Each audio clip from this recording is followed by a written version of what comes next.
or normal air. And the trees here are only half as big as the trees in the enriched chamber. The enriched trees have 180% more volume in their trunks and branches than do the trees in the normal CO2 chamber. I think the interesting question is, how much could we possibly put into the atmosphere, let's say if we burned all of the fossil fuels that exist in the crust of the Earth? It's been estimated that the most we could increase it is about 10 times the present level. And from all of the studies that have been done, 10 times the present level would have no deleterious effects upon animal life, and it would be still beneficial to plants. It's very likely that we are going to need the added benefit of atmospheric CO2 enrichment to feed the generations that are going to come after us.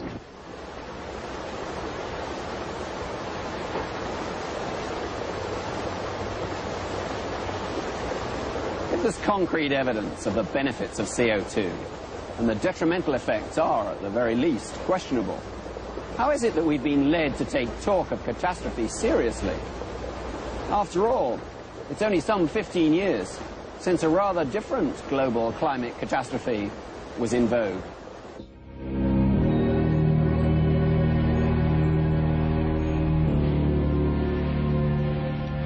There's the ever-present threat of a big freeze. Will a new ice age claim our lands and bury our northern cities? It's buried Manhattan Island before, when great glaciers half a mile thick filled the valley of New York's Hudson River. You do accept that sort of 10, 15 years ago, people were talking about a global cooling, not a global warming. Yeah. People were talking about global cooling 15 years ago, but not everybody. I was one who was not sure. You say you didn't believe in global cooling, but in your first book you said, I've cited many examples of recent climatic variability and repeated the warnings of several well-known climatologists that a cooling trend has set in, perhaps one akin to the Little Ice Age. Mm-hmm. Well, that was just 14 years ago. Yeah. So I said that because at the time it was true. But you got to be honest. You got to tell things the way they are. I don't mind people quoting what I had to say in the 70s. But doesn't all of that add up to saying that you're asking governments to spend billions of dollars on a view which is different from one you held a decade ago? I don't see any problem in saying that people learn. I'm not embarrassed about the view I had a decade ago. You should remember that when I was going to graduate school, it was gospel that the Ice Age was about to start. And to tell the truth, I had trouble warming up to that one, too. So this is not the first. It is certainly the loudest of the climate apocalypses, but it is not the first. There may be many reasons why we might want to believe in an apocalypse, but for the scientists involved, some of them are very straightforward. It's easier to get funding if you can show some evidence for impending climate disasters. In the late 1970s, of course, it was the coming ice age, and now it's the coming global warming. Who knows what it'll be 10 years from now.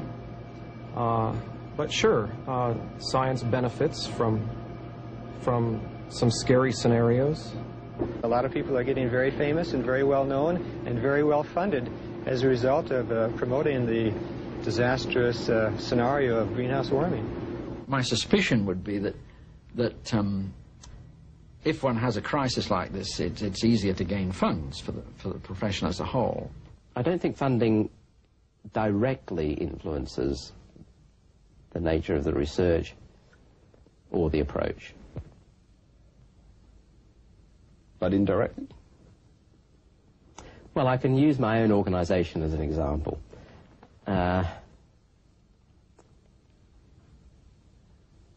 You're asking me a very difficult question here.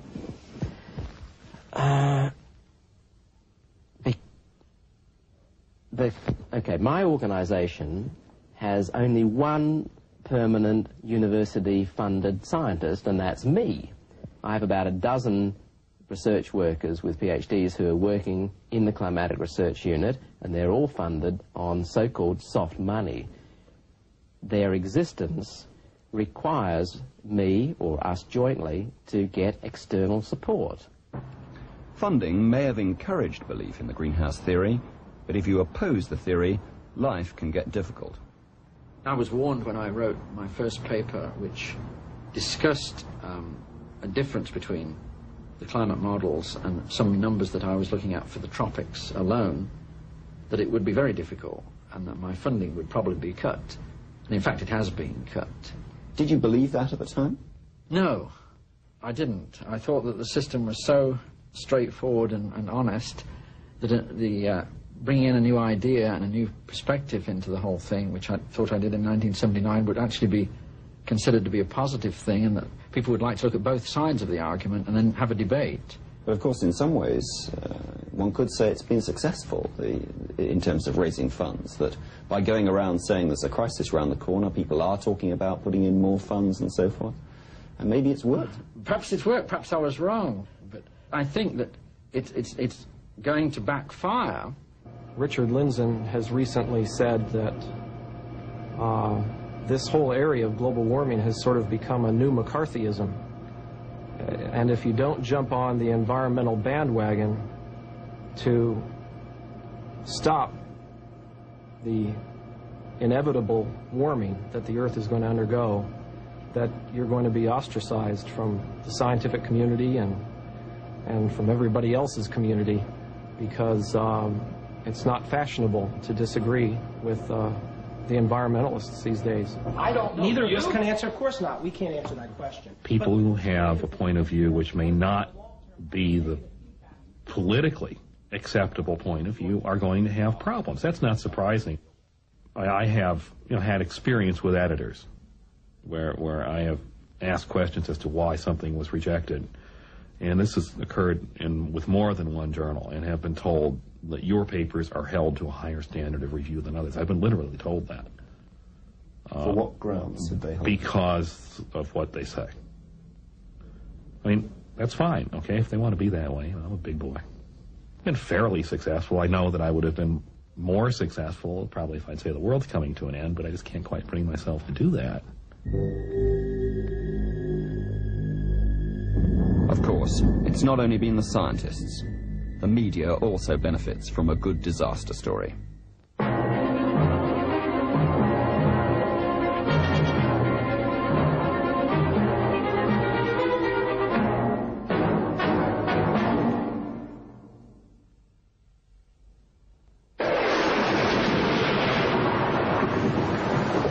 Storms, cyclones, drought, high winds and floods.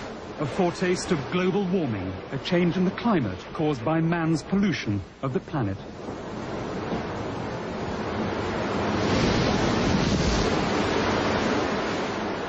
The climate is okay does not usually make the headlines.